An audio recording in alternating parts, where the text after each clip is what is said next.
It starts in the quiet town of Algoma Township, Michigan. Thick woods, sleepy roads, and the kind of silence that settles heavy at night. Back in the mid-1800s, long before the town was what it is today, there was a man named Elias Frisk. He was no ordinary local. Frisk was a traveling preacher, well liked by most, but always a little ... off. They organized search parties, combed the woods, blamed wolves, strangers, anything. Ow. Then Frisk came forward and offered to help. He said he'd watch over the remaining children while the adults searched the woods. One fall, children from the nearby community began disappearing, one by one. No trace, no struggle, just gone. Days passed. Then someone found blood on the rocks near the water. Drag marks, pieces of torn clothing. Parents were frantic. They claim he was chained to the very bridge he used to commit the unthinkable and thrown into the river. Left to drown in the same waters he had stained with innocent blood.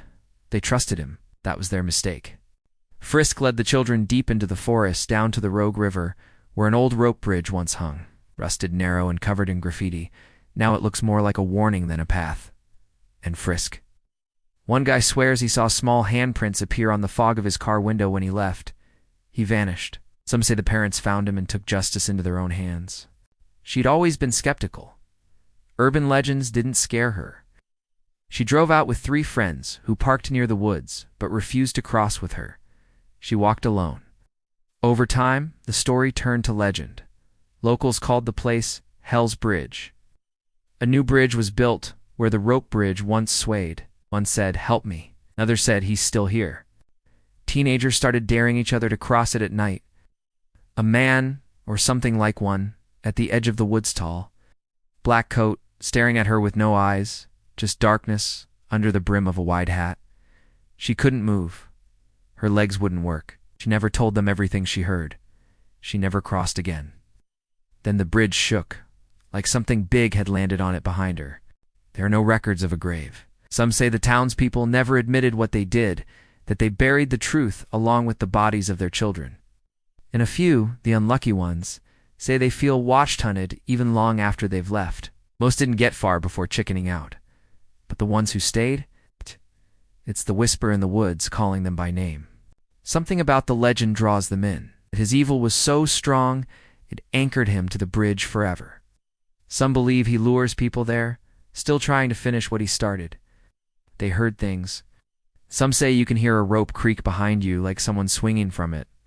A few brave ghost hunters have visited with recorders, claiming they captured EVP's electronic voice phenomena of kids laughing, whispering, even begging for help. Screams, not adult ones, but high-pitched, terrified cries of children echoing through the trees. One ghost hunter said, a child's voice said his name. Another said something followed her back home. People started noticing cold spots along the bridge, even in summer. Flashlights flickered. Phones died.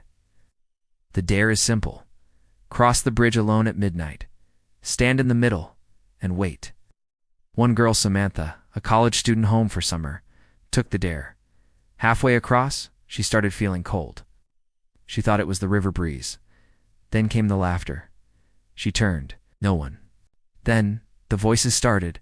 Children, softly at first, whispering just under her breath. That's when she saw him. She ran. Her friends said she came sprinting out of the woods, pale, shaking, and crying. To this day, no one knows exactly what happened to Elias Frisk. But the legends won't die. People who go to Hell's Bridge now talk about more than just sounds. Some see faces in the water. Others hear someone calling their name from the trees. There's a theory among paranormal investigators. Frisk's spirit never moved on. Local law enforcement warns against visiting. They say the bridge isn't safe, that it could collapse. But people keep going. Maybe it's curiosity. Maybe it's the thrill. Or maybe